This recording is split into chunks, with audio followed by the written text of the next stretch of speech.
Chers frères et sœurs en Christ, loué soit Jésus-Christ. Nous sommes aujourd'hui le troisième dimanche du temps ordinaire de l'année liturgique A. Et ce dimanche est aussi le dimanche de la parole, institué par le pape François en 2019 et dont la première édition a eu lieu en 2020.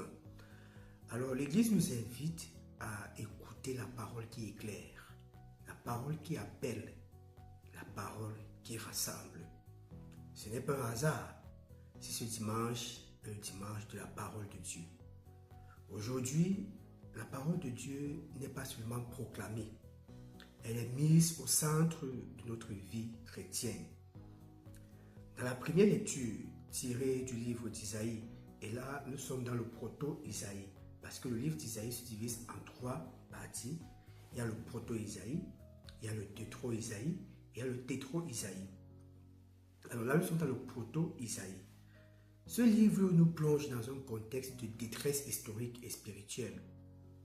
Le peuple a connu l'exil, l'humiliation, la domination étrangère. La Galilée, région méprisée et marginalisée, symbolise ce peuple qui marche dans les ténèbres. Pourtant, le prophète annonce une promesse forte. Une grande lumière s'est levée. Dieu n'abandonne pas son peuple. Sa parole ouvre toujours un avenir, même quand l'histoire semble être fermée. Dans la deuxième lecture, l'apôtre Paul s'adresse à la communauté de Corinthe. Il faut dire que dans cette première lettre adressée aux Corinthiens, Paul s'insurge contre les divisions qu'il y a dans ce peuple par rapport à j'appartiens à tel ou j'appartiens à tel. Alors, ce peuple est traversé par des divisions internes. Chacun se réclame d'un chef. L'autre dit j'appartiens à Paul, l'autre dit j'appartiens à Apollos, l'autre dit j'appartiens à Pierre. Il faut dire que Paul était très fort au niveau de l'écriture. Paul écrivait beaucoup. En fait, c'est ça la parole, écrit aussi. Paul écrivait beaucoup. Et il y avait des gens donc qui s'attachaient beaucoup à lui à travers ses écritures. Mais Apollos était quelqu'un qui avait le verbe. Apollos parlait. Apollos savait parler, savait à travers sa parole réunir les gens, conquérir les gens. Et donc il y avait des personnes qui étaient aussi attirées par les paroles d'Apollos. Et c'est donc là qu'il y a division. Chacun va se réclamer d'un chef, d'une sensibilité ou d'un courant. Paul rappelle avec force que le Christ ne peut pas être divisé. Là où la parole de Dieu est réellement accueillie, elle ne divise pas. Elle unifie. Elle recentre. Elle construit la communion. Et enfin, dans l'évangile, selon saint Matthieu, on nous montre l'accomplissement de la promesse d'Isaïe. Jésus commence sa mission précisément en Galilée. Il proclame la parole, appelle des hommes ordinaires et leur dit simplement « Venez à ma suite ». Avant toute action spectaculaire, Jésus annonce, Jésus enseigne, Jésus proclame. La parole précède toujours la mission.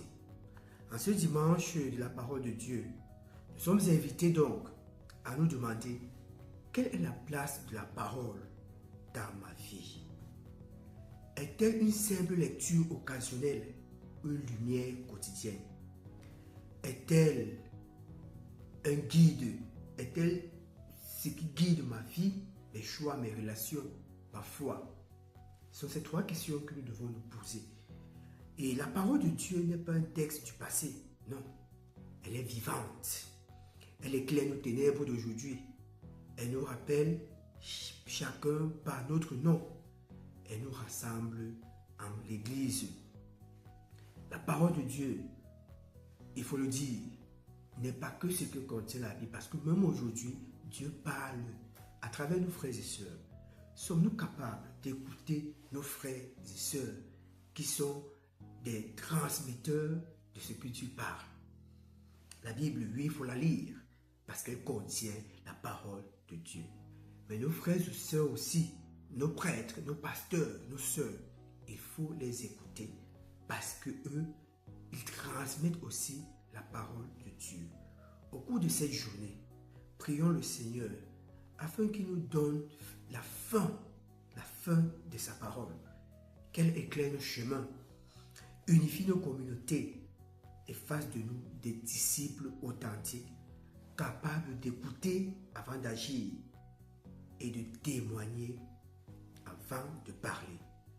Dieu nous a donné 2 oreilles pour que nous puissions écouter 2 fois et une bouche pour que nous parlions 1 fois. Donc, il est important de mieux écouter, d'écouter 2 fois avant de parler et de parler 1 fois.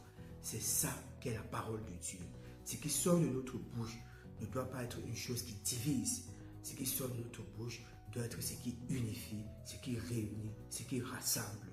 La parole de Dieu, c'est ce qui sort de la bouche de celui que Dieu envoie. Nous devons écouter donc celui que Dieu envoie. Celui que Dieu envoie, c'est le Christ. Et à travers le Christ, ses disciples qui sont aujourd'hui multiples, qui sont aujourd'hui nombreux dans tous les pays, dans tous les environnements que nous côtoyons. Alors, soyons fidèles à la parole de Dieu, soyons fidèles aux Écritures saintes et lisons-les au quotidien. D'ailleurs, Voix Vérité Vie a mis sur pied un programme de lecture biblique annuel. Ce programme a débuté depuis le 30 novembre 2025. Et aujourd'hui, nous sommes à notre 56e journée de lecture biblique. Si vous êtes intéressé par ce programme-là, vous pouvez nous suivre dans notre canal WhatsApp, dans notre chaîne WhatsApp Voix Vérité Vie. Et si vous êtes aussi intéressé par nos vidéos que nous postons sur YouTube, vous pouvez suivre ces vidéos au quotidien parce que chaque jour, nous partageons les méditations des textes quotidiens. C'est important de rester au contact de la parole de Dieu parce que cette parole nous libère, cette parole nous éclaire, cette parole nous guérit, cette parole nous fait cheminer sur des chemins, sur des sentiers droits. Au cours de cette journée, prenons la peine d'aller à l'église avec nos Bibles. Prenons la peine de lire les textes bibliques. Prenons la peine de s'abreuver, de nous abreuver de cette parole. En tout et pour tout, loué soit Jésus-Christ. Excellent dimanche à vous et surtout allez à l'église. Lisez la parole, lisez les Écritures saintes.